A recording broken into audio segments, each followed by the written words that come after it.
আজকে গরমে যেন খেয়ে শান্তি পাওয়া যায় এমন একটা ঠান্ডা ডেজার্ট আইটেম তৈরি করব। এই খাবারটা তৈরি করা যেমন সহজ, খেতেও কিন্তু ভীষণ মজা। আজকে বিভিন্ন ফল দিয়ে দই চিড়া তৈরি করব। প্রথমে এখানে আমি 2 কাপ চিড়া নিয়েছি। চিড়াগুলো একটু পরিষ্কার করে ধুয়ে নিব, যেহেতু চিড়াতে অনেক ময়লা থাকে। পরিষ্কার করে ধুয়ে একটা চালুনিতে রেখে দিব। 10 মিনিট পর যখন চিড়াগুলো পুরোপুরি পানি ঝরে যাবে এবং খুব ঝরঝরা হয়ে যাবে, তখন একটা বাটিতে নিয়ে নিচ্ছি। চিড়াগুলো অনেকটাই ঝরঝরা হয়ে গিয়েছে। তারপর এখানে আমি তরমুজ ছোট ছোট করে কেটে নিয়েছি। আপনারা চাইলে আপনারা যে কোনো ফল পছন্দ মতো দিতে পারেন। এই ক্ষেত্রে একটু কালারফুল হলে ভালো হয়।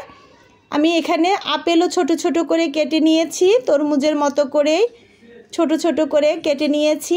এখানে প্রায় আপেল 1 কাপ দিয়েছি, তরমুজ 1 কাপ পরিমাণ দিয়েছি। 8টা খেজুর পরিষ্কার করে ধুয়ে এইভাবে ছোট ছোট করে কেটে নিয়েছি, কেটে দিয়ে দিয়েছি। তারপর দিয়ে দিয়েছি 1 চিমটি লবণ, লবণটা অবশ্যই দিবেন। তারপর এখানে দিয়েছি 2 কাপ টক দধি। আপনারা চাইলে যারা টক দধি পছন্দ করেন না, মিষ্টি খেতে পছন্দ করেন, তারা এখানে মিষ্টি দধি ব্যবহার করতে পারেন। তারপর এখানে বাদাম কুচি করে দিয়েছি। বাদামও কিন্তু আপনারা নিজেদের পছন্দ মতো দিতে পারেন। দেখেন কতটা লোভনীয় লাগছে। দধিও স্বাস্থ্যের জন্য খুবই উপকারী, বাদামও উপকারী। বিভিন্ন আইটেমের ফল, চিড়া সব কিছুই কিন্তু স্বাস্থ্যকর খাবার। সব কিছু মিশিয়ে যখন মজার একটা ডেজার্ট আইটেম তৈরি করা হবে, খেতে কিন্তু বেশ মজা এবং স্বাস্থ্যকর। আমি এখানে আলাদা করে কোনো মিষ্টি অ্যাড করিনি।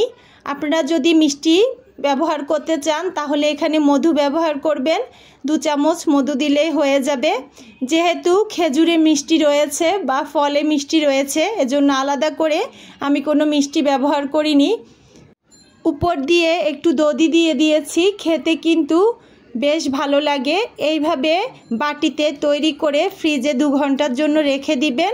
2 ঘন্টা পরে এটা খাবেন। এই ডেজার্ট আইটেমটা কিন্তু ঠান্ডা খেতে বেশ ভালো লাগে, গরমে খেয়ে শান্তি পাওয়া যায়। যারা কখনো তৈরি করেননি, একবার হলেও তৈরি করবেন। আশা করি আপনাদের কাছে অনেক বেশি ভালো লাগবে। তৈরি করা যেমন সহজ, খেতেও কিন্তু বেশ মজা। যখন বাচ্চাদের জন্য তৈরি করবেন তখন চেষ্টা করবেন মিষ্টি দধি ব্যবহার করতে।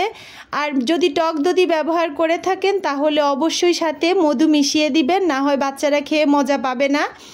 ভিডিও ভালো লাগলে বেশি বেশি করে শেয়ার দিয়ে দিবেন। আজকের জন্য এখানে বিদায় নিচ্ছি। ধন্যবাদ সবাইকে।